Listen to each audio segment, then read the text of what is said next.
Hey guys, this is Goku, and on this channel we talk about poker and ideas that can improve your life. So if you're interested in that, go ahead and click the subscribe button because I'll be honored to have you here. Today we're gonna jump into another GTO Trainer session. We're playing a new spot on the Simple GTO Trainer. I think this may be the last spot that we play, and this is heads up limped pots, 8 BBs.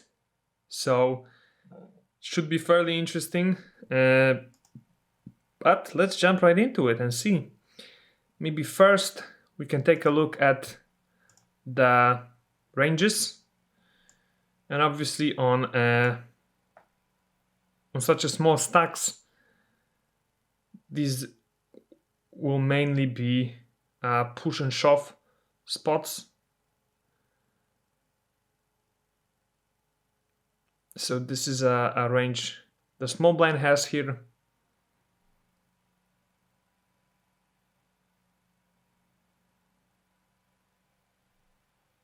Right, and this is the range of the big blind.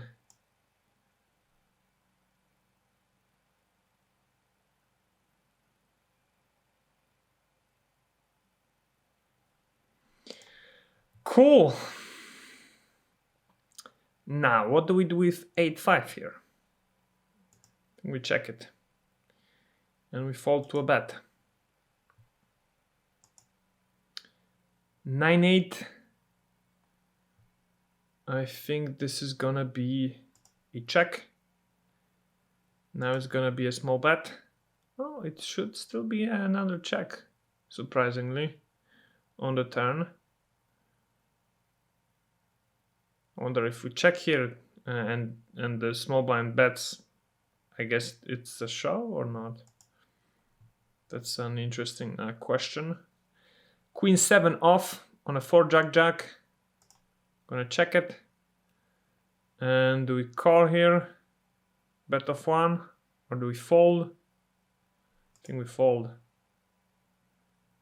Oh, actually we should call it 30% of the time.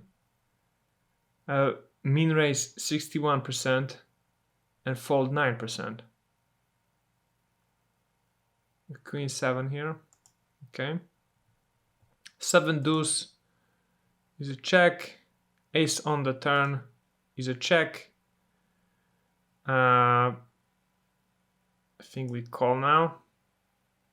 We do call. And we check on the river. And do we call the shove? I think we call. Yeah, we do. And we lose to a better flush, unfortunately. Queen 8 of hearts on a queen trade deuce is a check. And is that a min raise? I think that could be. 30% of the time, and 70% it's a call. A small blind shoves, so of course we call. And small blind shot aces. So not great, but we played it perfectly, so no worries. And now we have 10-9 on a queen 10 on a queen deuce jack. That's a check and a call. 9 of diamonds on the turn. That's a check.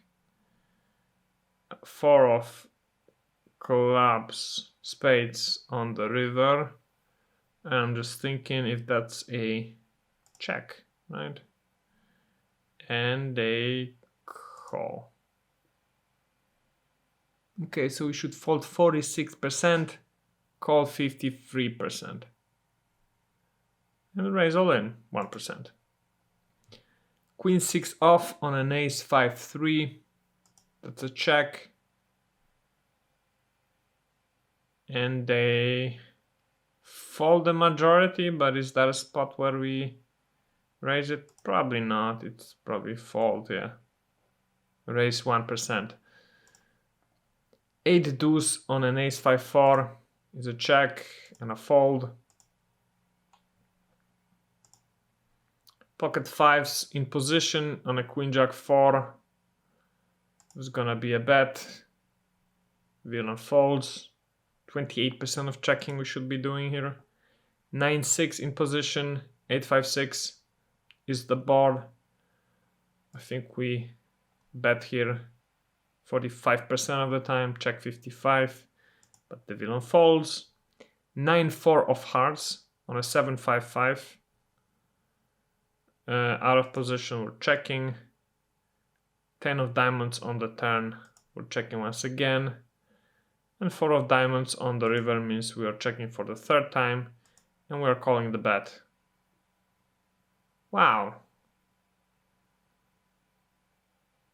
I thought it would be an easy call, but it's not a call at all.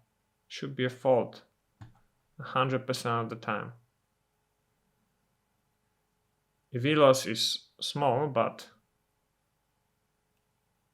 what we should do is just fold. Okay. 10-3 of spades on a queen 9-4 is a check and a fold. Okay, this is actually a fold 27%, raise 73%. 8-4 off on an 8-7-4 is a check and the raise and the call. Cool. Well, unfortunately the villain hits it, but we take a look at the strategy. Yeah, we should just call on the flop here, but other than that, it was all good. Pocket kings on a 10-7-7. We continue half, check half. Villains got 5-3, which they folded. Jack 3-3 on the big blind, we check it. We can now bet the 8, and again, solver prefers checking here 100% of the time. Good to know. Jack 5 off on a 5-4 deuce. We bet it. Villain folds. 9-6 off on a 5-3 jack. Again, we bet it because we're in position. 10 of diamonds on the turn. I think we bet it once again. And villain folds. So that's good. 10-8 off on a 10-7 deuce. We check it in position, out of position, we call it. And we should never call it here. We should just raise it. Always min raise it. Okay. Pocket sevens on a 9-6-6. We of course bet it, but the solver likes to check here with pocket sevens. Okay. 7-5 of spades on a jack 4-3. We check on the big blind. I think we call. We do call, and we check on the 3 of diamonds. Just 44% of the time. We bet 56% of the time. And that makes sense, of course. We just have a gut shot. And the 3 may be the board pairing may be a good opportunity to take a stab. Now there's a king on the river, and do we try and take a stab with our hand? I think we do, but do we shove it? I think we shove it, right? Yeah, we gotta shove it. But the solver's also doing 41% of betting. 3/4 pot bet, I believe that was. 7 deuce of hearts on a queen 8 deuce. We're gonna check from the big blind. And we're gonna raise it, min raise it. And we see the solver doing 37% of min raising and 63% of calling. 10-5 off on a king 6-4. We bet it in position. We're gonna continue betting on the ace of hearts. Are we going to give up? I think we're going to give up. And the solver likes to continue here. but we are giving up, so yeah. Queen 5 off on an a6-5. We check it from the big blind, call one bet. That's all standard. We're gonna check now on the turn. We're gonna fold. Jack 3 of spades on the 10-4 ace. We check and we fold. And for our last hand, we've got 8-6 off on a queen deuce jack. We're gonna bet. Another jack on the turn. We're gonna bet and fold. Wonder why it's probably it's given up. Yeah, makes perfect sense. Let's take a look at the EV. So we've lost 0.084 EV over 25 hands, but let's keep in mind that these were 8 big blind stacks. So compared to 100 big blind stacks, this would be what? This would be like minus 8 BBs or minus 10 BBs. So yeah, pretty good result, I guess, but of course you cannot compare it that well. But if we take a look at the amount of errors, it's 20%. And at the frequencies, yeah, once again, we need more checking, less betting, and it will be ideal. So that's the overall conclusion from playing on the Simple GTO Trainer these last few days. I've enjoyed it quite a bit. It's a nice piece of software, although I have to say I prefer the WPT GTO Trainer. It's more intuitive, I would say. I bet there's a lot of cool things you can do here with the custom games, and I haven't really explored this feature yet, but honestly I don't have time for this, so that's why I prefer just using a pre-made GTO solutions which I can just play against to instantly see the results and compare them to the GTO, and know exactly whether or where I'm making mistakes, where I'm not making mistakes, and so on. So that's why I like these GTO trainers, which are more like the WPT one, because it's simple. It's just playing poker and seeing whether you're making good decisions or bad decisions, and analyzing the mistakes.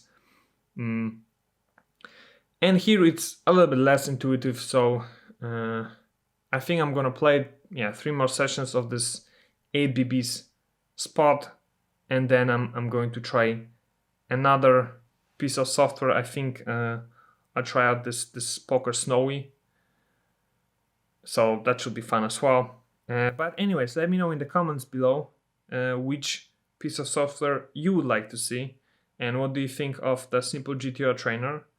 And also, if you saw my previous spots on the WPT GTO Trainer, let me know what you think of that. And yeah, thank you very much for watching. I will see you in the next one. Have fun, guys. Bye-bye. You want to learn how to play poker? Great. You have little or no experience playing poker? No problem. Do you want to learn the fundamentals, the most basic principles that allow you to easily win money when playing with casual players? That's perfect, because this course was created specifically for people like you. My name is Mateusz, I've played over 3 million hands of No Limit Texas Hold'em, and I'd like to teach you how to play poker like a pro. What you will learn in this course are the fundamentals, the ABC of poker, condensed into 21 short and easily digestible lectures. In each lecture, you will learn a different concept which you can test out and practice immediately after watching. Well, do you want to become a good poker player? Do you want to be able to beat recreational players easily? Do you want to have a great time winning at your local home games? Great! Get this course now and start winning at poker.